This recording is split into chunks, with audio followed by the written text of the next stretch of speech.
ocasión de autores dedicados al género fantástico, por lo menos en nuestro país, más que a otros géneros, y en tu caso, si es un género que tú dominas y te gusta, o te lo piden y por eso trabajas más en él. Es que creo que... ¿Me oís? Sí, mejor. Yo es que creo que por encima de todo... Perdón, podéis participar también los ponentes cuando queráis. Tanto el terror como el fantástico es la base de la historia. Ahí no vamos a contar la anécdota eterna aquella de los originarios chamanes contando historias fantásticas alrededor del fuego para entretener a la gente de su pueblo. Hay otra historia que es muy divertida, que cuenta que realmente el primer libro que se escribe después de los destrozos de la Santa Inquisición es precisamente un libro donde las brujas se dedican a volar por el espacio y a hacer todo tipo de historias fantásticas.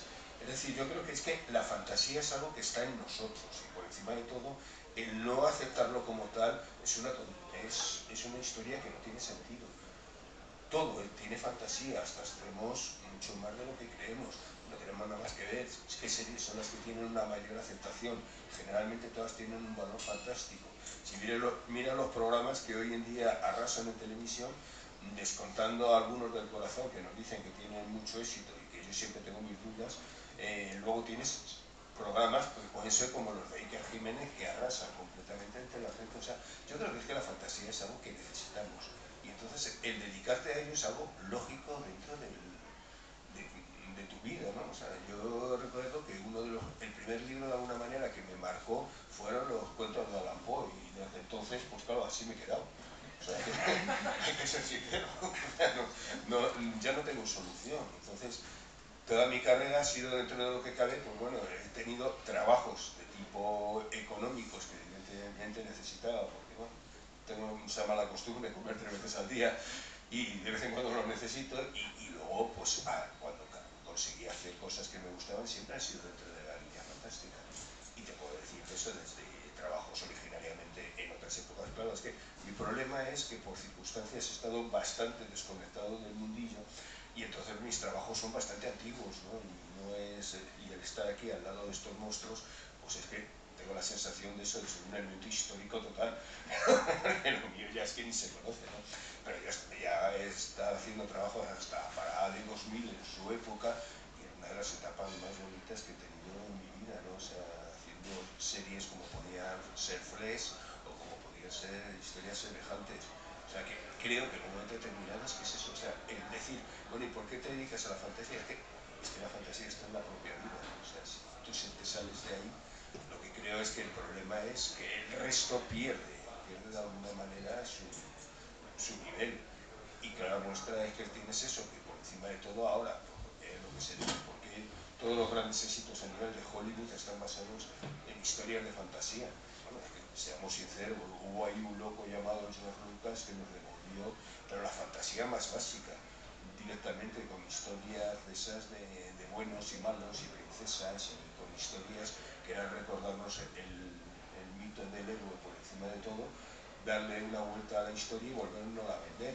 Y ese mito del héroe, que es en la base de toda la historiografía que existe, vamos a tener continuamente que por encima de todo se repite de una manera o de otra.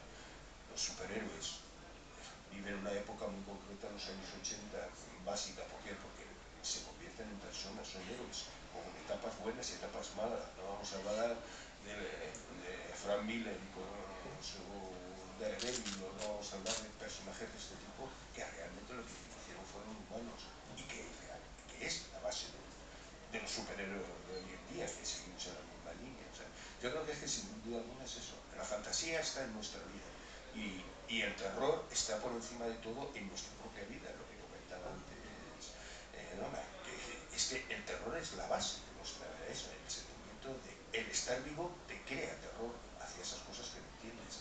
Entonces esa es la base de nuestra propia existencia. Entonces la recuperación continua, esos símbolos que en un momento determinado tuvieron su valor en su época, el retorno de los templarios. Yo es que no recuerdo una escena que me haya impresionado más, muy por encima del cine clásico, los templarios corriendo por medio de la playa en sus caballos. O sea, eso es una imagen de mi juventud, pero grabada a fuego. Yo creo que es ¿Los telediarios de Telecinco? No, es que me lo prohíbe mi psicoanalista de guardia, porque es que si no luego me cuesta mucho sacarme de la estupidez. Pero bueno. O sea que yo creo que es un poco esa la historia, vamos. Sí, bueno, yo lo que veo es que prácticamente todos los que estamos en esta mesa tenemos algo en común, ¿no? Desde la niñez lo que nos ha privado, igual que yo, las primeras novelas fueron de Edgar Allan Poe y yo leía Julio Verne, y me figuro que Carlos Pacheco habría leído otra cosa parecida, y eso te marca de alguna manera, ¿no? Julio Verne, todo lo que hemos leído, ¿no? Y luego te marcan las películas de aquella época, y luego evidentemente los tebeos, era lo único que teníamos prácticamente para desarrollar un poco nuestra imaginación. Las televisiones, yo en la época de la televisión, yo he llegado a oír los seriales radiofónicos de Diego Baló, que era una maravilla, ¿no? Y aquello me tenía entusiasmado, era un crío, pero me entusiasmaba, ¿no? Yo creo que todo eso te va... De hecho, fue una de las primeras series que se adaptó a televisión, que Sí. luego se borró esa etapa, no existe, yo todavía no he llegado a ver nunca. En televisión española, en alguna de las zonas geográficas de España, se llegó a emitir una serie de televisión ya adaptando Diego Baló. Por la relación entre el cómic y el cine. Y vamos, yo creo que todo eso, pues de alguna manera nos ha... Alfonso de Paula. ¿Eh? Alfonso de Paula hacía de Diego. ¿Ah, sí? Yo no recuerdo las series de la radio, pero no en televisión. Porque es que posiblemente es que no tuviera televisión. No, es que prácticamente en aquel momento... No, claro, es que yo recuerdo, ya siendo un poquito más mayorcito, ir a casa de la vecina que tenía una televisión en blanco y negro y íbamos todos los vecinos allá a verla. No había otra manera. Fuera el origen prácticamente. Todo aquello yo creo que nos enfoca un poco. Luego, yo en mi caso tuve la suerte con Carlos Etocha, aquí en Atocha 12 se celebraban unas reuniones de autores de ciencia ficción, de escritores, José Luis García, Gil, Carlos Sainz Idoncha, Carlos Buiza, que eran grandes escritores de aquella época. Y yo había hecho una historieta no era profesional todavía, no me había dedicado, no estaba dibujando ni estaba publicando, había hecho una historieta por mi gusto de Apólogo del Niño Marciano de Carlos Buiza, porque me gustaba mucho el guión en la novela. Y lo conocí, me fui a presentárselo, nos hicimos muy amigos y ya empezamos a tener mucho contacto con el mundo de la ciencia ficción, que yo ya lo tenía del anterior. Entonces yo creo que sí que... Y luego ha habido épocas muy importantes aquí en España, yo los años 80, todo aquello con Rufus, todas aquellas revistas, Apu, digo Rampu, Rufus, Creepy, donde realmente empezamos a conocer autores españoles que no los conocíamos bien, que eran como gente como José Ortiz, Luis Bermejo, Esteban Maroto, o sea, una cantidad de autores fabulosos que hicieron una gran revista que trabajaban para Estados Unidos, para Warren. Yo incluso llegué a hacer, era en los últimos tiempos, llegué a hacer 2 historias para Warren, no sé si salieron publicadas en Creepy o en Eri, no las tengo localizadas. Además, estuvieron censuradas y todo eso y hubo unos problemas.